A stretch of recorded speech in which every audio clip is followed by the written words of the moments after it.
Bonjour, parlons de la Bible, et puisque la Bible du début jusqu'à la fin ne parle que de Jésus-Christ, parlons de Jésus-Christ. Alors, je tiens à vous dire que c'était pas véritablement préparé ce que je suis en train de vous dire, mais je pense que c'est quand même important. En fait, c'est une introduction pour d'autres sujets. Nous allons voir vraiment, on va essayer de rentrer en détail dans la loi. C'est un sujet qui est assez effrayant pour beaucoup parce que justement les gens sont tout le temps en train de regarder la loi et de se regarder. Vous vous souvenez, repartez à mon introduction, vraiment tout au début de mon introduction, où les gens sont tout le temps en train de voir ce que eux ils doivent faire, mais ils ne comprennent pas qu'en fait lorsque Dieu est en train de faire quelque chose, lorsqu'il est en train de donner la loi, en fait, il est en train de donner les paramètres par lesquels, à travers lesquels il va se mettre à agir. C'est vraiment, vraiment super important. Si vous voulez connaître Dieu, il va falloir que vous lisiez la Bible. Il va falloir que vous lisiez la loi, que vous compreniez comment la loi est en train de fonctionner. Si vraiment vous êtes juste en train de vous concentrer sur les évangiles et tout ça, c'est vraiment déjà un très très bon début. Mais vous êtes en train de manquer un tout petit peu ce qui nous mène vers Jésus-Christ. Pourquoi Jésus-Christ? Mais ce qu'il faut comprendre, c'est que Jésus-Christ était là déjà depuis le début. C'était le plan A depuis le début. Dieu connaissait, il ne serait pas omniscient s'il ne savait pas que l'homme allait pécher. Et donc, depuis la création, il savait déjà qu'en fait, il serait nécessaire que Jésus-Christ soit en train de venir. C'est extrêmement difficile pour beaucoup de gens d'arriver à comprendre ça. Pour moi également, c'est un peu difficile. Mais c'est un peu comme lorsque vous êtes en train d'acheter une voiture, vous avez une assurance. Donc l'assurance est en train de prévoir la possibilité, pas la possibilité, la certitude que le monde est incertain, qu'on ne peut pas prévoir ce qui est en train de se passer. Donc de la même façon, Dieu avait déjà prévu que l'homme allait pécher. Pour cette raison, la solution était prévue avant la fondation du monde. C'était Jésus-Christ. Alors, je disais que c'était, j'ai pas nécessairement particulièrement creusé, mais je pense que c'est un sujet intéressant et on va essayer d'être un tout petit peu plus précis la prochaine fois. Vraiment, on ira verset par verset, étape par étape. Je vous promets déjà qu'on parlera de Deutéronome, on le fera vraiment chapitre par chapitre, verset par verset. Ça, c'est un livre qui est particulièrement intéressant. Mais il y a Exode 20 qui est super connu avec les 10 commandements et il y a quelque chose qu'on est en train de manquer. C'est Exode 21. Si vous voulez Exode 21, 22 et 23, si vous voulez mettre de côté ou si vous voulez mettre dans l'ombre un chapitre particulier, faites en sorte que le chapitre qui précède soit un chapitre qui est particulièrement important. Donc à partir du moment où vous vous retrouvez avec Exode 20 qui est super important, il va falloir également que vous soyez en train de vous dire Exode 21, 22 et 23 sont super importants. Exode 20 est important. Mais Exode 19 est important, de la même façon que Exode 21, 22 et 23 sont super importants, et j'imagine que vous ne les avez pas lus. Donc je ne suis pas en train de faire justice au sujet, mais juste donner quelques pistes, de telle sorte que vous puissiez comprendre.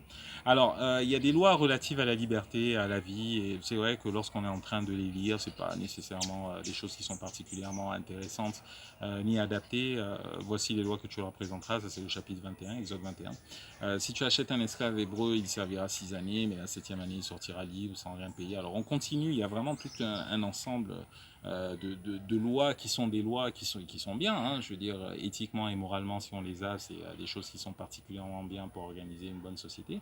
Mais il y a des choses qui sont par exemple, euh, qui sont intéressantes. Comme par exemple, si les hommes se querellent et qu'ils heurtent une femme enceinte et la fassent accoucher sans autre accident, ils seront punis d'une amende imposée par le mari de la femme qu'ils paieront devant les juges. Mais s'il y a un accident, il donnera vie pour vie, œil pour œil, dent pour dent, main pour main, pied pour pied, brûlure pour brûlure, blessure pour blessure, meurtrissure pour meurtrissure. Euh, là, clairement, dans cette histoire-là, on est clairement en train de parler de Jésus-Christ, qui est en train de donner vie pour vie, à cause d'un problème qu'il a avec Baal et avec tous les autres dieux qui sont aujourd'hui dans notre monde. Donc ça c'est vraiment, vraiment très, très important à comprendre. C'est-à-dire qu'en fait, lorsqu'on est en train de parler de toutes ces bagarres, ce pas des bagarres non plus qui sont imprévues. Dieu sait que ces bagarres vont avoir lieu. Et donc, pour cette raison, il a dit, il faut donner vie pour vie. Là, aujourd'hui, on est dans ce monde avec pas mal de choses qui sont en train de se passer, notamment l'avortement.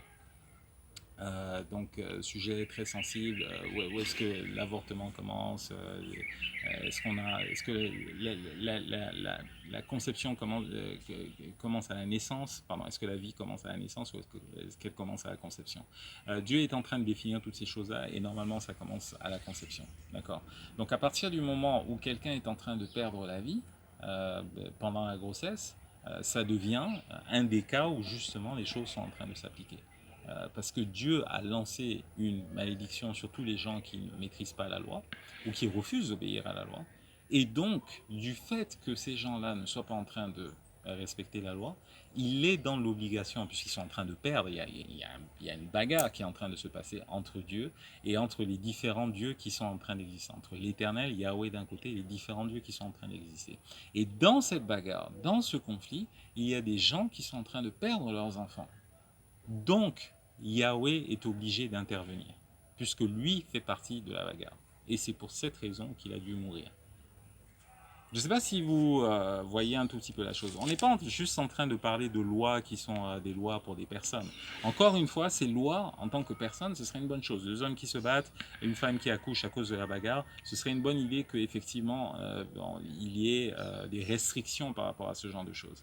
Mais Dieu est en train de parler d'une chose largement plus importante. Il est en train de parler du salut de l'humanité, là, en fait. Et comment il va l'accomplir par l'intermédiaire de Jésus-Christ. Et ça, ce sont des choses que malheureusement, on n'arrive pas à voir parce qu'on est tellement concentré sur Exode 20 qu'on est en train de manquer Exode 21, 22 et 23. Encore une fois, comme je dis, je ne vais vraiment pas faire justice à ce sujet, mais il faudra qu'on en reparle. Ici, il y a un autre passage, alors Exode 21, le verset 33. Si un homme met à découvert une citerne ou si un homme en creuse une et ne la couvre pas et qu'il y tombe un bœuf ou un âne, le possesseur de la citerne paiera au maître la valeur de l'animal en argent et aura pour lui l'animal mort. Donc là encore, très intéressant, on se retrouve avec une citerne qui est ouverte, effectivement, donc un animal qui arrive et puis qui est en train de tomber à l'intérieur. Donc celui qui a ouvert la citerne, il paye le prix. Il va payer le prix et derrière la valeur de l'animal en argent et derrière pour lui il y aura l'animal mort.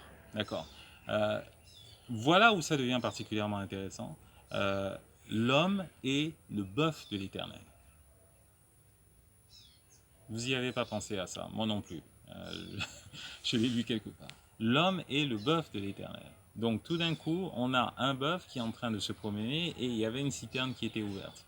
C'est quoi la citerne qui était ouverte? C'était tout simplement le jardin d'Éden, où on s'est retrouvé avec un arbre qui n'était pas couvert, un arbre auquel le bœuf avait accès. Donc à partir du moment où le bœuf a accès à la citerne et qu'il y tombe, celui qui a creusé, donc Dieu qui est le créateur de toutes choses, celui qui a creusé le trou est responsable. Donc à ce moment-là, il doit payer le prix de l'animal, ce qu'il a fait par l'intermédiaire de Jésus-Christ, et derrière, il doit récupérer l'animal mort, donc il récupère tous les hommes, il récupère Adam et tous ses descendants, et il devient maintenant le propriétaire de Adam et tous ses descendants. Donc vous voyez que même dans ces petites lois-là, qui n'ont l'air d'absolument rien du tout, on est en train de parler de Jésus-Christ. C'est pour cette raison qu'à chaque fois, je commence toujours par vous dire, parlons de Jésus-Christ, parce que c'est seulement de Jésus-Christ que la Bible est en train de parler. Ça semble voilé, ça semble pas très clair et tout reste, mais comme Paul est en train de dire, toute cette loi commence à prendre du sens à partir du moment où vous mettez Jésus-Christ dans l'équation. Et si vous ne voyez pas Jésus-Christ à l'intérieur de toutes ces choses-là, et bien à ce moment-là, ce que vous avez, c'est quelque chose qui vous condamne, c'est quelque chose qui vous fait du mal, c'est quelque chose qui vous crée des problèmes, et c'est quelque chose qui vous dit, je n'ai pas envie d'une autre religion. Et c'est normal.